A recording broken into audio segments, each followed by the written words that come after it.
आप Google Bard या chat GPT का यूज़ कर ही रहे होंगे, पर आप इन पर जो भी क्वेरीज सर्च करते हैं या अपने डेटा का इनपुट देते हैं तो ये वेबसाइट उस डेटा को स्टोर करके रखती है। आज मैं आपको बताऊंगा कि कैसे आप अपना एक 100% प्राइवेट और ऑफलाइन जीपीटी को अपने सिस्टम पर इंस्टॉल करके इसका यूज़ कर सकते हैं, जिसमें आप अपने documents, emails, PDFs, e books आदि में से सवाल पूछ सकते हैं। तो आइए शुरुआत करते हैं इस बेहतरीन ट्यूटोरियल की। नमस्कार दोस्तों, मेरा नाम है अनिल और आप सभी देख रहे हैं टेकचिव यूट्यूब चैनल। आज मैं आपको प्राइवेट जीपीटी के बारे में बताऊंगा। ये एक ओपन सोर्स पाइथन में बना 100% प्राइवेट जीपीटी टूल है, जिसके द्वारा आप प्राइवेटली अपने डॉक्यूमेंट्स, ईमेल, पीडीएफ्स या ई बुक आदि से इंटरेक्शन कर सकते हैं, वो भी बिना इंटरनेट के, जिससे कि आपका कोई भी डेटा लीक नहीं होगा। ये टूल इन सभी टाइप्स के डॉक्यूमेंट्स को सपोर्ट करता है, जिसको कि आप डेटा सेट की तरह यूज़ कर सकते हैं।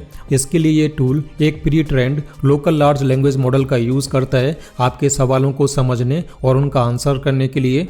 ये मॉडल GPT-4 पर बेस्ड है। तो आइए मैं आपको दिखाता हूँ कि आप इस टूल को लोकली अपने विंडोज सिस्टम पर कैसे इंस्टॉल करके यूज़ कर सकते हैं। तो इसके लिए सबसे पहले आपको इस टूल को अपने सिस्टम पर डाउनलोड करना होगा। आप इसको गिट क्लोन के द्वारा या आप इसके यहाँ से जिप फाइल को अपने सिस्टम पर डाउनलोड कर लीजिए। इसके साथ ही आप यहाँ से इस LLM मॉडल को भी डाउनलोड कर लीजिए। ये मॉडल करीब 3.5 GB का है। इन सबको मैंने अपने सिस्टम पर पहले से डाउनलोड किया हुआ है। जी देखिए दोस्तों, इस टूल को मैंने अपने सिस्टम पर डाउनलोड किया हुआ है और यहाँ पर मैंने एक फोल्डर बनाया मॉडल नाम से, और जो मैंने LLM मॉडल डाउनलोड किया हुआ है इसको यहाँ पर मैंने पेस्ट कर दिया है। आप इसका साइज चेक कर सकते हैं। ये 3.5 GB का मॉडल है। अब इसके बाद हमें इसमें कुछ बेसिक सेटिंग्स करनी होंगी। जैसे कि आप ये फाइल देख रहे हैं, इस फाइल का मैंने रीनेम किया हुआ है। ओरिजिनली ये फाइल example.env नाम से है। ये इसकी इन्वायरमेंट फाइल है जिसके अंदर कुछ कॉन्फ़िगरेशन सेट हैं। तो हमें इस फाइल को रीनेम करना होगा, जिसमें कि मॉडल आदि की डिटेल है कि हमारे मॉडल का पाथ कहाँ पर है, वो सब इस फाइल के अंदर स्टोर रहेगा। तो इस फाइल का मैंने रीनेम कर लिया है और जो भी मैंने मॉडल सेव किया था उसका पाथ यहाँ पर मैंने सेट कर दिया है। तो आपका मॉडल यहाँ पर भी है, आप उसका पाथ यहाँ पर सेट कर दीजिए। अब इसके बाद हमें इस टूल का यूज़ करने के लिए कुछ पाइथन की लाइब्रेरीज़ को इंस्टॉल करना होगा, जो कि आपको इसकी रिक्वायरमेंट्स फाइल के अंदर मिल जाएंगी। हमें ये सारी लाइब्रेरीज़ अपने सिस्टम पर इंस्टॉल करनी होंगी। आप इनको पिप के द्वारा अपने सिस्टम पर इंस्टॉल कर लीजिए। तो उसके लिए पहले अपना टर्मिनल ओपन कर लीजिए। इसका यूज़ करने के लिए आपके सिस्टम पर पाइथन और पिप इंस्टॉल होना चाहिए, तभी आप इसका यूज़ कर पाएंगे। तो अभी हमारा टर्मिनल ओपन हो चुका है। अभी यहाँ पर मैं कमांड लगाऊंगा पिप इंस्टॉल -r और फाइल का नाम, जिसके अंदर हमारी सारी रिक्वायरमेंट्स मौजूद हैं। इसके बाद आपके सिस्टम पर सभी जरूरी लाइब्रेरी इंस्टॉल हो जाएंगी, जिसमें कि थोड़ा सा समय लगेगा और हो सकता है इसके बीच में एरर भी आ जाए, क्योंकि यहाँ पर कई लाइब्रेरीज ऐसी भी हैं जो कि कंपाइल होकर बिल्ड होंगी। तो इसके लिए आपके सिस्टम पर कुछ जरूरी पैकेज इंस्टॉल भी होने चाहिए, जिनको कि आप विजुअल स्टूडियो इंस्टॉलर की मदद से इंस्टॉल कर सकते हैं। ये देखिए दोस्तों, आप अपने सिस्टम पर इन सभी इंडिविजुअल कंपोनेंट्स को इंस्टॉल कर लीजिए। आप इनके लिस्ट यहाँ पर देख सकते हैं कि मैंने इसमें से कौन कौन से कंपोनेंट्स इंस्टॉल किए हुए हैं। ये आपके सिस्टम पर इंस्टॉल होना जरूरी है, तभी यहाँ पर ये टूल वर्क कर पाएगा। तो मैंने इन सभी लाइब्रेरीज़ को अपने सिस्टम पर इंस्टॉल कर लिया है। अब इसके बाद हम इस टूल का यूज़ कर सकते हैं। जैसे कि मैंने आपको बताया कि आप इस टूल के द्वारा अपने प्राइवेट डॉक्यूमेंट्स से इंटरेक्शन कर सकते हैं। तो इसके लिए पहले आपको अपने प्राइवेट डॉक्यूमेंट्स को इसके सोर्स डॉक्यूमेंट्स के अंदर डालना होगा। फिर आपको यहाँ पर एक कमांड लगानी होगी पाइथन ingest। उसके बाद आपके सोर्स डॉक्यूमेंट्स के अंदर जो भी डॉक्यूमेंट्स मौजूद हैं, ये उनका डाटा सेट बना देगा, जिसमें से कि आप अपनी कोई भी क्वेरी का आंसर ढूंढ सकते हैं। तो इस प्रोसेस में भी समय लगने वाला है। ये डिपेंड करेगा कि आपने कितने डॉक्यूमेंट्स सोर्स डॉक्यूमेंट्स के अंदर डाले हुए हैं और आपके सिस्टम की परफॉर्मेंस कैसी है। इसमें उसी के हिसाब से समय लगने वाला है।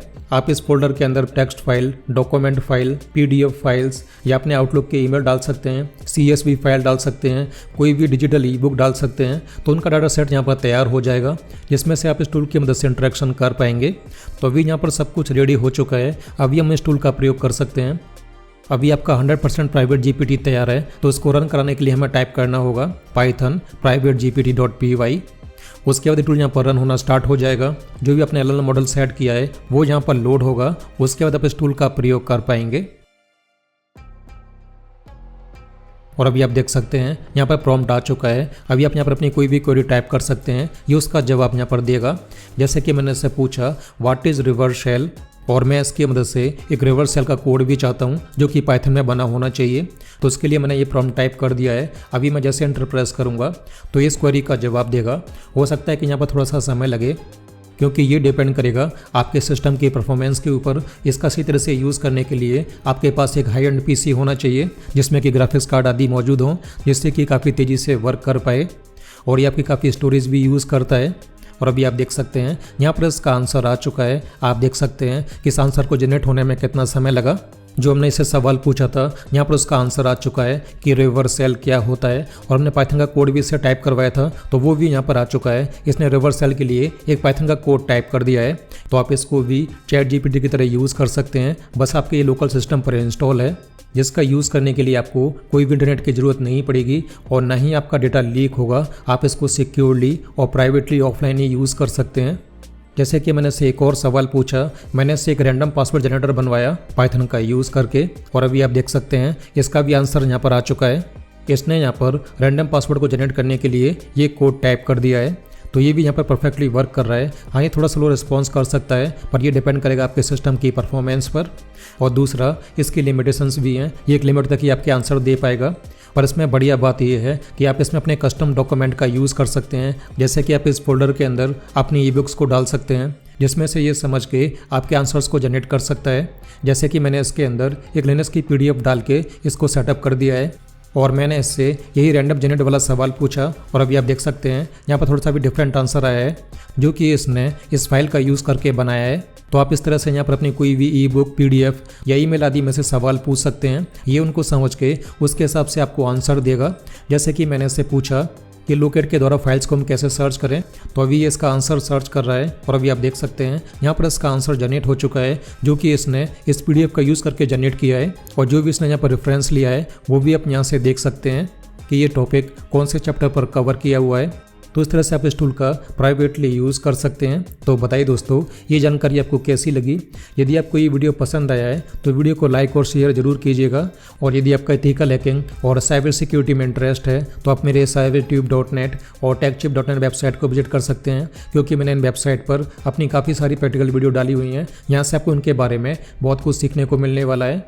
और यदि आप इस चैनल पर नए आए हैं, आपको ये जानकारी पसंद आई तो चैनल को सब्सक्राइब भी कर लीजिएगा और सारी नोटिफिकेशन भी ऑन कर लीजिएगा, ताकि मैं चैनल पर कोई भी नई वीडियो पोस्ट करूं तो उसकी नोटिफिकेशन आपको तुरंत ही मिल जाए और वो वीडियो मिस ना हो पाए।